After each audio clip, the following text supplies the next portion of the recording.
It's Sunday, which means we're talking basic concepts in sociology. I'm Heather Sue Rosen, and I'm a medical sociologist specializing in behavior. And today we're talking about two concepts important to the sociological understanding of deviant behavior: stigma and impression management. Deviance can describe many things. While it's often used to discuss behaviors that are frowned upon or declared illegal, it can also describe things like appearance, circumstance, physical space, and group membership. To understand deviance, we should understand something called stigma. In his 1963 book, Stigma Notes on the Management of Spoiled Identity, Irving Goffman defines stigma as a deeply discrediting attribute. This is deliberately nonspecific because stigma can be attached to many different kinds of attributes: bodily attributes, behavioral attributes, and even attributes of physical space. Stigma is inherently a deviation from some preferred attribute. For example, Goffman discusses the idea of wheelchair use as deviant. The idea here is not that wheelchair use is necessarily negative, but that it deviates from the norm of walking. Walking is assumed preferred because it is a norm, because most people do it, not because it's considered more positive or objectively better than being in a wheelchair. So, here, according to Goffman, wheelchair use carries some stigma because it is deviant, and it is deviant because it is different than the norm, which is walking. Norms reflect shared values and beliefs. Values change per context and over time. This means that what is deviant today in 2024 may not be considered deviant in a few years. Similarly, many things considered deviant in, say, 1965 are no longer considered deviant today. Same can be said of norms. What was acceptable in 1965 may not be acceptable today. What is acceptable today may eventually become unpopular. And hairstyles are one really good example of how norms or values are sensitive to context and change over time. So, for example, in 1965, the shaggy bowl cut hairstyle was pretty popular. Some people have attributed this to the hit band The Beatles, and we can see other norms for hairstyling in the 1960s and 1970s that were born from this trend, even being attributed to the Beatles. Today in 2024, we see less of the bowl cut inspired hairstyles, and we also see Black men and other men of color being acknowledged for their influence on hair norms, which is a change from the Beatles' heyday. We do still see white celebrities, similarly to back in the Beatles' heyday, getting credit for influencing hair norms. So, for example, Travis Kelce was recently credited with the fade hairstyle. Well, in a nod to another changing norm, Travis Kelce actually admitted that he did not invent the fade, that this is a style that was popularized by Black men. So, fade, super popular in the year 2024. We do still have some long hair lovers in the 2020s, but these styles are more Jason Momoa, long flowing locks, maybe a man bun, and less bowl cut. Irving Goffman also described stigma as the gap between what a person is, their actual social identity, and what a person ought to be, their virtual social identity. In other words, expectation versus reality. So maybe you think you've nailed your recreation of Miley's 2024 Grammys red carpet look. Expectation, virtual social identity, I am Miley. Well, in reality, maybe you look a little bit more like the Cowardly Lion from The Wizard of Oz. Reality, actual social identity, Cowardly Lion, oops. Sometimes the gap between virtual and actual social identity is described as role distance, not stigma. So, role distance is the space between people and their embodiment of the roles they play, or how distant that true self is from the presentation of self. At its simplest, we can look at role distance as a function of similarity. So, for example, an orange striped cat who identifies strongly as, say, a tiger would have less role distance than maybe a white cat who strongly identifies as a hot dog, even if that cat is dressed in a hot dog costume. Goffman showed that role distance is a function of social status and that it's employed by high and low status people for different reasons and with different levels of effectiveness. This means that powerful people conceal particular parts of their identity from the public for one set of reasons, while less powerful people conceal other parts of their identity from the public for an entirely different set of reasons. This also means that powerful people may have better access to tools which help them effectively conceal their identity than less powerful people. Role distance is also a way to gauge whether and the extent to which someone has successfully managed an impression of themselves during an interaction. People try to limit the extent to which stigma is negatively impactful or stigmatizing using a process called impression management. Impression management can involve appearance, attire, behavior, and even social connections. It can include attempts to pass as normal by hiding a stigmatized attribute. So, for example, with appearance, something like covering a tattoo before a job interview.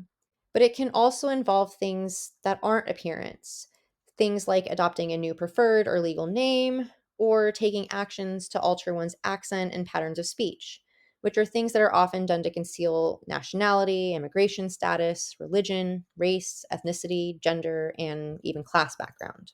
Impression management is meant to guard against unexpected actions.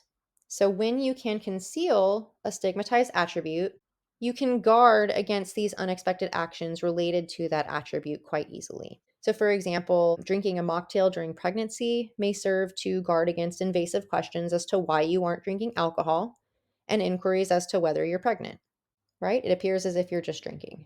Goffin referred to people with concealed stigma as discreditable, meaning they were not yet stigmatized, but they were at risk of being stigmatized should their stigma be discovered. It's not, however, always possible to hide a stigmatized attribute, and sometimes it's only possible to hide a stigmatized attribute in very specific scenarios. So, for example, altering your name may conceal your race or ethnicity on paper, but do little to conceal your identity from someone in an in person, face to face interaction. Likewise, adjusting your camera for video conferencing to hide your lower body and therefore hide your wheelchair may conceal your disabled identity from your colleagues, but your ability to conceal that same identity from your colleagues would be much more limited in office. In situations where stigma is obvious, you may guard against unexpected actions by acknowledging the stigmatized attribute before others have the chance. So, doing things such as engaging in self deprecating humor.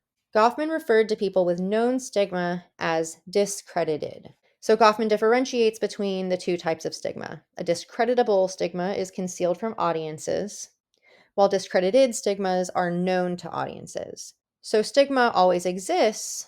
So, for example, when someone has a disability, it's always going to be there, but the stigma may not always be known. So, to give another example, besides a wheelchair, some disabilities are not visible immediately. So, you might be able to pass as abled. So, if you're not using medical equipment, the self deprecating humor approach to impression management was noticeable in a recent TikTok trend where users made videos joking that, of course, they engaged in XYZ stereotype related to some identity.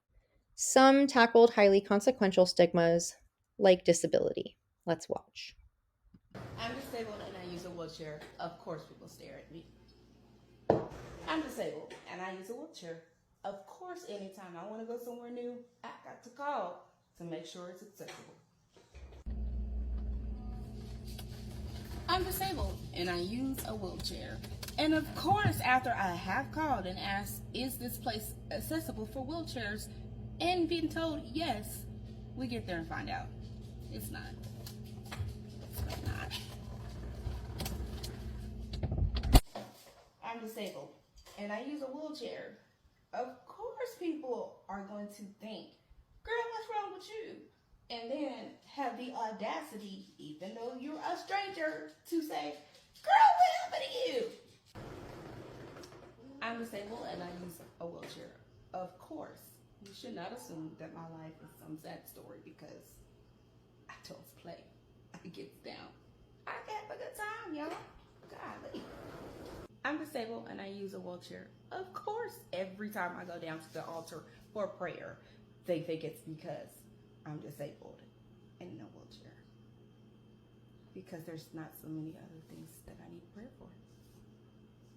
Yes, I'm disabled and I use a wheelchair. Of course, most of these things in this world were not created for people like me, but we do exist and we do learn how to adapt and still enjoy our lives. Others took on more light-hearted topics, like celebrities making fun of their celebrity status. Iris Star. Of course, I'm gonna wear the shortest skirt ever. I'm Bryson Tiller. Of course, I'm going to show up to the club in pajamas. I'm Alabama Barker. Of course, they don't know I make rap music. What's up, y'all? I'm Lady London. Of course, I prayed this morning. My name is Kirk Franklin. Of course, I have dimples. No, that ain't a good one. Let me do another. Okay. My name is Kirk Franklin. Of course, I love music. Okay. No, my name is Kirk Franklin. Of course, I go to church. Hi, my name is Candy Burris, and of course, I have a Grammy while I'm hosting the Grammys red carpet. And of course, I am the longest running housewife. And of course, I was the first woman to ever win Songwriter of the Year for ASCAP. And of course, I was the first woman to win the Masked Singer. Come on, she went down the list, honey. Yes, thank you so much, Candy, for stepping into the shade room. Now, Goffman's understanding of impression management was a little less, of course, trend and a little bit more traditional Hollywood. We can see this in the impression management strategies that he identifies. So before we talk about those, let's look at another example, this time from a television show. And yes, this is a pretty outdated television show back from when Freeform was still ABC Family. Don't judge me. Here we have a scene from the TV show Greek that shows women of the same sorority wearing matching outfits. They just won an award, most of the group is smiling, but most of these smiles appear pretty forced. In this particular scene, these women are confronted with an awkward social encounter while standing with their award. Being caught off guard, they had to manage their reaction to give the impression that they were unbothered. This was made a little bit easier by their protective gear of their matching outfits, which were pre-coordinated by the organization. The women did not necessarily choose to match beyond their joining of this organization.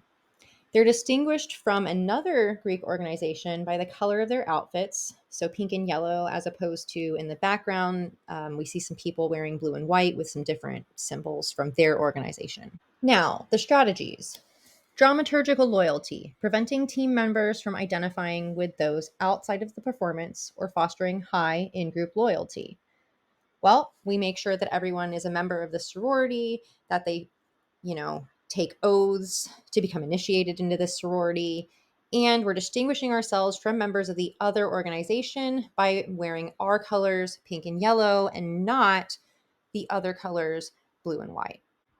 Next technique, preventing people from knowing too much about the performers by changing audiences. So here, making sure that they are not interacting with, say, people in the blue and white organization as their only set of friends. Next, we have dramaturgical discipline. So, maintenance of the presence of mind to avoid slips or the revelation of the backstage in front stage settings. So, having that automatic, this is awkward, let me smile, instead of doing something else. And lastly, dramaturgical circumspection. So, determining how a performance should go in advance, planning for emergencies or the unexpected, selection of teammates and audiences tailored to goals, etc. So, not only making sure that we all have our outfits, that we all have practiced cheering and clapping and smiling, but also that we have two very well versed members right in the front. That way, if anybody else messes up, they're less likely to be noticed. Now, there are two emotions that Irving Goffman discussed as super important: shame and embarrassment.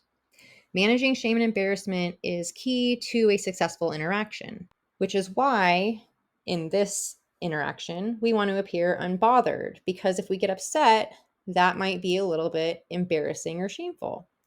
Goffman also emphasized the importance of the audience in supporting and saving the performance. So this is not a one-way interaction. If the audience refuses to buy into the performance, impression management will not be successful. So, for example, say somebody comes up to these women while they're trying to appear unbothered and they go, "Ha, look at you. You are so upset right now." That impression management would be a little bit spoiled because the audience did not buy into this. We're unbothered, we're smiling, we are not upset, don't say anything. Now, critics have pointed to Goffman's cynical view of actors as manipulative. Returning to our television example here, let's give some further information. These two women that I've circled in green, closest to the camera, hold positions of power within the organization in this TV show. So they had a say in how members should manage themselves during this performance. They also, being in these positions of power, like I said, had a little bit more experience, were a little bit well versed in these managed impressions. The other members, despite not being involved in planning for the performance, did not object for the most part to this decision. So when they were like, we're all going to wear our pink and yellow tracksuits, no one was like, I don't want to wear the tracksuit. Can we wear the dresses instead? That was not a thing that happened in the TV show. Also, in the TV show, these women willingly joined the organization. So, could be manipulation, like Goffman said all of this is. But as critics point out, this could also just be camaraderie. It could be true sisterhood.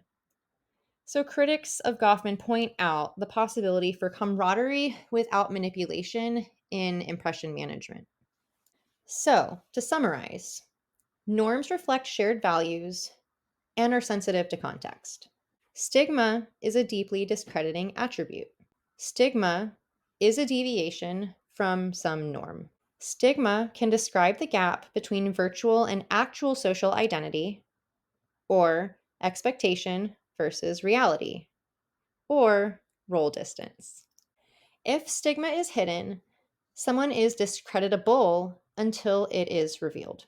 When stigma becomes known, a person is then discredited.